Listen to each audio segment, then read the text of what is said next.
Hi hello ನಮಸ್ತೆ ಎಲ್ಲರಿಗೂ. ಇದು ಲಾಸ್ಟ್ ವೀಕ್ ಮಂಡೇದು ಮಿನಿ ಬ್ಲಾಗ್ ಆಗಿರುತ್ತೆ. ಸೊ ಅವತ್ತು ನನ್ನ ಮನೆಗೆ ನನ್ನ ಫ್ರೆಂಡು ಮತ್ತು ನನ್ನ ಫ್ರೆಂಡ್ ಮಗ ಬಂದಿದ್ದರು, ಅಶ್ವಿನಿ ಮತ್ತು ಅವನ ಹೆಸರು ಲೋಚನ್ ಅಂತ.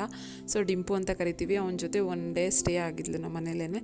ಸೊ ತುಂಬ ಚೆನ್ನಾಗಿ ಎಂಜಾಯ್ ಮಾಡಿದ್ರು ನನ್ನ ಮಗ ಅವನ ಜೊತೆ. ಸೊ ಹಾಗೆಯೇ ಅವತ್ತು ನಾನು ಬೆಳಗ್ಗೆ ತಿಂಡಿಗೆ ಇದಕ್ಕಿನ ಬೇಳೆ ಸಾಂಬಾರು ಹಾಗೆಯೇ ಪೂರಿ ಮಾಡಿದೆ. ಸೊ ಅದ್ರದ್ದು ರೆಸಿಪಿ ನಾನು ಆಲ್ರೆಡಿ ಶೇರ್ ಮಾಡಿದ್ದೀನಿ, ಇದಕ್ಕಿನ ಬೇಳೆ ಸಾಂಬಾರ್ದು. ಹಾಗಾಗಿ ಶೇರ್ ಮಾಡೋಕ್ಕಾಗಲಿಲ್ಲ. ಸೊ ಅವನು ಸ್ಕೂಲ್ ಇತ್ತು, ಹಾಗಾಗಿ ಅವ್ನು ಸ್ಕೂಲ್ಗೆ ಹೊರಟ. ಅವ್ರು ಸಂಡೇನೇ ಬಂದು ಒನ್ ಡೇ ಫುಲ್ ಸ್ಪೆಂಡ್ ಮಾಡಿದರು. ಹಾಗೆಯೇ ಮಂಡೇ ಮಾರ್ನಿಂಗ್ ನನ್ನ ಮಗ ಸ್ಕೂಲಿಗೆ ರೆಡಿಯಾಗಿ ಹೊರಟ. ಇಬ್ಬರು ತುಂಬ ಚೆನ್ನಾಗಿ ಆಟ ಆಡ್ಕೊಂಡಿದ್ರು. ಇಬ್ಬರಿಗೂ 15 ಡೇಸ್ ಡಿಫ್ರೆನ್ಸ್ ಇದೆ ಅಷ್ಟೇ, ಒಂದೇ ಟೈಮಲ್ಲೇ ಹುಟ್ಟಿದ್ದಿದ್ದವರು. ಹಾಗಾಗಿ ಒಂದೇ ಹೈಟು, ಒಂದೇ ಥರ ಇದ್ದರು ನೋಡಲಿಕ್ಕೆ ಕೂಡ ಸ್ವಲ್ಪ. ಸೊ ಚೆನ್ನಾಗಿ ಎಂಜಾಯ್ ಮಾಡ್ಕೊಂಡು ಅವನನ್ನು ಸ್ಕೂಲಿಗೆ ಬಿಡೋಕ್ಕೆ ಹೋಗ್ತಿದ್ರೆ, ನಾನು ಬರ್ತೀನಿ ಆಂಟಿ ಅಂತ ಅವನು ನನ್ನ ಜೊತೆ ಬಂದಿದ್ದ ಡಿಂಪು. ಸೊ ಇಬ್ಬರು ಹೋಗ್ಬಿಟ್ಟು ಸ್ಕೂಲಿಗೆ ಅವನ್ನ ಡ್ರಾಪ್ ಮಾಡಿಬಿಟ್ಟು ಬಂದು ಅದಾದಮೇಲೆ ನಾವೆಲ್ಲ ಟಿಫನ್ ಮಾಡಿಕೊಂಡು ತಿಂದ್ಕೊಂಡು ಅವರು ಹೊರಟರು. ತುಂಬಾ ಚೆನ್ನಾಗಿತ್ತು one day full. Thanks for